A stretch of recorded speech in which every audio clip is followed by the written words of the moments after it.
అందరికీ నమస్కారం. నేను Raju. Welcome to prime 9 insider. Fibre net chairman పదవికి జీవీ రెడ్డి రాజీనామా చేయడంతో తెలుగుదేశం పార్టీ నుంచి తీవ్ర స్థాయిలో వ్యతిరేకత వ్యక్తమవుతోంది. తెలుగుదేశం పార్టీ క్యాడరే కాదు, సామాన్య పబ్లిక్ కూడా ప్రస్తుతం జీవీ రెడ్డికి సంబంధించినటువంటి వ్యవహారంలో పార్టీ అధిష్టానం వ్యవహరించినటువంటి తీరు పట్ల ఎండగడుతూ ఉన్నారు. సోషల్ మీడియాలోనే కాదు, బయట బాహాటంగా కూడా మాట్లాడుతూ ఉన్నటువంటి పరిస్థితి. జీవీ రెడ్డి అనేటటువంటి వ్యక్తి యువకుడిగా ఉండడమే కాకుండా పార్టీ కోసం ఆయన చాలా కష్టపడ్డారు. మరి అలాంటి వ్యక్తికి ఫైబర్ నెట్ చైర్మన్ పదవి ఇచ్చారు. ఫైబర్ నెట్లో జరుగుతున్నటువంటి అక్రమాలను, అంతేకాకుండా గత వైఎస్ఆర్ కాంగ్రెస్ పార్టీ హయాంలో జరిగినటువంటి అనేక అంశాలను ఆయన కూలంకషంగా బయటికి తీసుకొచ్చారు. అంతేకాకుండా వ్యూహం సినిమాకి సంబంధించి, అంటే రామ్ గోపాల్ వర్మ తీసినటువంటి సినిమాకి సంబంధించి ఫైబర్ నెట్ నుంచి అక్రమంగా డబ్బులు ఇచ్చినప్పటికీ కూడా ఆ అంశానికి సంబంధించి కూడా ఆయన అనేక అంశాలను బయటపెట్టారు. అంతేకాకుండా వైఎస్ఆర్ కాంగ్రెస్ పార్టీకి సంబంధించినటువంటి అనుచరులకు చాలామందికి ఉద్యోగాలు ఇచ్చారు. సో వాళ్ళు దాదాపు 407 మంది వరకు కూడా అక్రమంగా ఉద్యోగాలు పొందారు అనేటువంటి అంశాలను కూడా ఆయన లేవనెత్తినటువంటి పరిస్థితి. అయితే వీటన్నిటికీ సంబంధించి ఇప్పటికే విజిలెన్స్ విచారణ సాగుతూ ఉండడంతో ఈ విజిలెన్స్ విచారణతో పాటు జీవీ రెడ్డి అయినటువంటి చైర్మన్ ఆయన బాధ్యతలు స్వీకరించినటి నుంచి, అలాగే కూటమి ప్రభుత్వం అధికారంలోకి వచ్చినప్పటి నుంచి కూడా ఫైబర్ నెట్కి సంబంధించి ఒక్క కనెక్షన్ కూడా తీసుకురాలేదు, ఒక్క రూపాయి కూడా ఇప్పటి వరకు ఆదాయం రాలేదు అని చెప్పడమే కాకుండా ఎస్పెషల్లీ ఈ ఫైబర్ నెట్కి సంబంధించి కనెక్టివిటీలో కూడా చాలా సమస్యలు ఉన్నాయనేటువంటి అంశాన్ని కూడా ఆయన బహిరంగంగా చెప్పారు.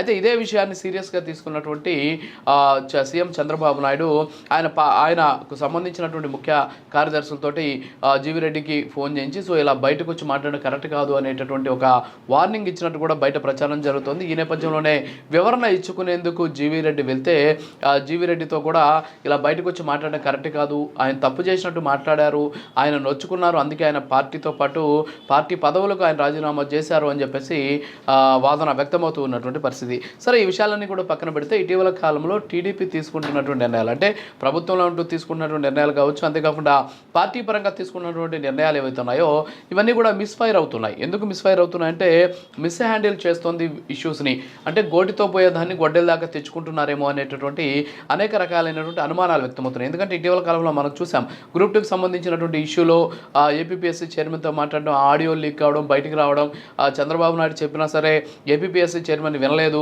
ఆయన మాట కూడా విలువ లేదు అని చెప్పేసి ఒక రకమైనటువంటి ప్రచారం జరగడం.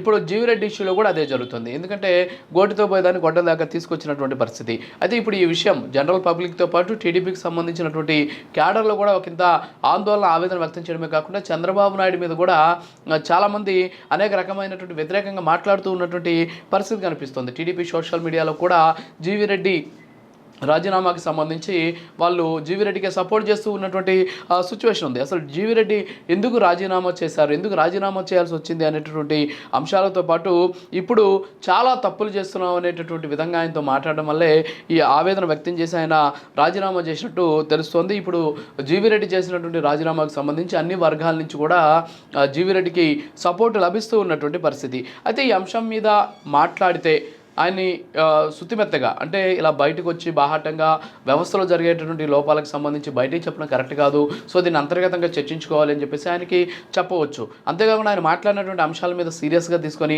ఆ సీరియస్గా తీసుకున్న అంశాల మీద విచారణ జరిపించి వాస్తవాల మీద చర్యలు కానీ తీసుకున్నటువంటి ఖచ్చితంగా ప్రభుత్వానికి, సీఎంకి మంచి పేరు వచ్చిండేది. కానీ అలా కాకుండా ఎందుకు మాట్లాడడమే తప్పు అన్నట్టు జీవీ రెడ్డిని హెచ్చరించడం, ఈ కారణం చేత టీడీపీలో ఒకంత ఆందోళన వ్యక్తమవుతుంది. ఎందుకంటే చంద్రబాబు నాయుడు అధికారంలోకి వచ్చిన తర్వాత పార్టీ క్యాడర్ కంటే ఐఏఎస్ఎల్కే విలువిస్తున్నాడు అనేటటువంటి అంశం గతంలో ఎప్పటి నుంచో కూడా ప్రచారం ఉన్నప్పుడు కూడా ఇప్పుడు అది నిజమేమో అనేటటువంటి అనుమానాలు కూడా వ్యక్తమవుతున్నాయి. దీంతోపాటు ఇక్కడ అనేక అంశాలను మనం చర్చించాలి. ఎందుకంటే జీవీ రెడ్డి రాజీనామా ఎందుకు చేశాడనేది పక్కన పెడితే అసలు ఇక్కడ జీవీ రెడ్డి ఆరోపణలు చేసినటువంటి ఎండి, ఆయన మామూలు ఆరోపణలు చేయలేదు, భారీ ఎత్తున ఆరోపణలు చేశారు. దేశద్రోహానికి, అంటే రాజద్రోహానికి పాల్పడుతున్నాడు ఈ ఐఏఎస్ అధికారి ఎండీగా ఉండి అని చెప్పేసి కొన్ని చేశారు. అసలు ఎవరు ఈ దినేష్ కుమార్ అంటే ఈయన 2017 బ్యాచ్కి సంబంధించినటువంటి ఐఏఎస్ అధికారి. సో ఈయనకి ఫైబర్ నెట్ ఎండీగానే కాకుండా ఇంకొక 3 కార్పొరేషన్లకు సంబంధించి కూడా ఈయనకి అదనపు బాధ్యతలు ఉన్నాయి. అవన్నీ కూడా అంటే చంద్రబాబు నాయుడికి చాలా ఇష్టమైన, చంద్రబాబు నాయుడికి మానసపుత్రికలైనటువంటి వ్యవస్థలకి దినేష్ కుమారే ఇన్ఛార్జ్గా ఉన్నారు. ఫర్ ఎగ్జాంపుల్ ఫైబర్ నెట్ ఎండీగా ఆయనే ఉన్నారు. అలాగే రియల్ టైమ్ గవర్నెన్స్కి సీఈఓగా ఇదే దినేష్ కుమార్ వ్యవహరిస్తున్నారు. అలాగే ఏపీ గ్యాస్ ఇన్ఫ్రాస్ట్రక్చర్ కార్పొరేషన్కి ఎండీగా ఉన్నారు. దీంతోపాటు ఏపీ డ్రోన్ కార్పొరేషన్కి కూడా ఈయన ఎండీగా ఉన్నారు. సో ఇలాంటి చాలా ఇంపార్టెంట్ కార్పొరేషన్లకి ఎండీగా ఉన్నటువంటి నేపథ్యంలో బహుశా ఆయనకి సమయం దొరకలేదో, లేకపోతే వీటి మీద రివ్యూ చేసేటువంటి టైం లేకనో ఏపీ ఫైబర్ నెట్ని కొంచెం దాని మీద పట్టించుకొని పోయి ఉండకపోవచ్చు.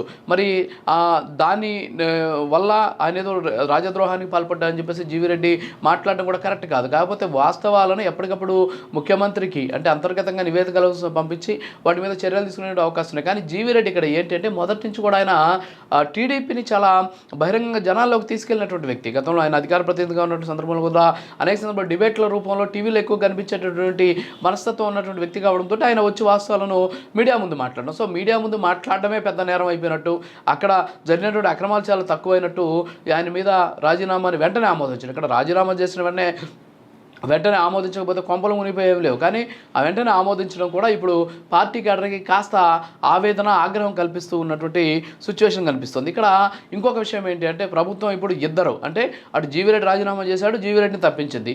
అలాగే దినేష్ కుమార్ని పక్కన అంటే దినేష్ కుమార్ మీద చర్యలు తీసుకోకూడదు, ఎందుకంటే జీవీ రెడ్డి తప్పు చేశాడు కాబట్టి.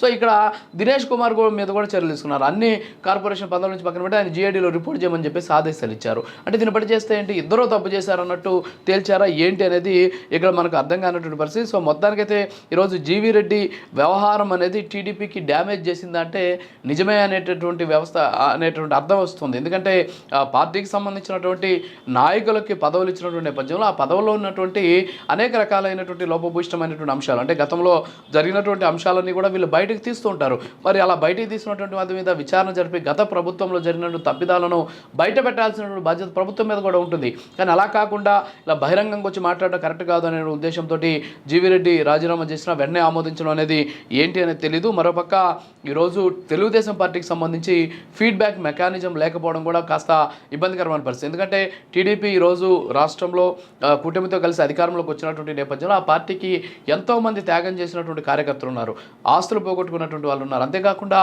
ఆ పార్టీని నమ్ముకొని చాలా వరకు ఇబ్బందులు పడినటువంటి కార్యకర్తలు ఉన్నారు, నాయకులు ఉన్నారు. మరి వాళ్ళందరూ కూడా చంద్రబాబు నాయుడు మీద ఉన్నటువంటి ప్రేమ, అభిమానం, గౌరవం, అంతేకాకుండా పార్టీ పట్ల ఉన్నటువంటి నిబద్ధతతో ఇంకా పనిచేస్తున్నారు. సో అలాంటి వాళ్ళలో చాలామంది కూడా ఈరోజు జీవీ రెడ్డి వ్యవహారంలో పార్టీ అధిష్టానం తీసుకున్నటువంటి నిర్ణయం సరైనది కాదు, ఆయన పాలనాపరమైనటువంటి వ్యవహారాల్లో బిజీగా ఉంటే చంద్రబాబు గారు పార్టీకి సంబంధించినటువంటి వ్యవహారాలు కూడా కాస్త సమయం కేటాయించాలి. అంతేకాకుండా ఈ పార్టీ క్యాడర్ నుంచి ఫీడ్బ్యాక్ మెకానిజం అంటే అసలు ఏంటి, పార్టీకి సంబంధించిన ఏ విధమైనటువంటి పాలన జరుగుతుంది, అంటే ప్రభుత్వం పాలన ఏ విధంగా జరుగుతుంది, ఈ ప్రభుత్వ పాలనకు సంబంధించి పార్టీతోటి ఏ విధంగా మిళితం చేసుకోవాలి, సో పార్టీని ఇందులో ఇన్వాల్వ్ చేయకుండానే ఏ విధమైనటువంటి పరిపాలన చేయాలి, అంతేకాకుండా పార్టీకి సంబంధించి క్యాడర్కి ఏ విధమైన న్యాయం చేయాలి. సో ఈ విధమైనటువంటి ఫీడ్బ్యాక్ మెకానిజం లేకపోవడం కూడా ఇక్కడ ఇబ్బందికరమైనటువంటి పరిస్థితి.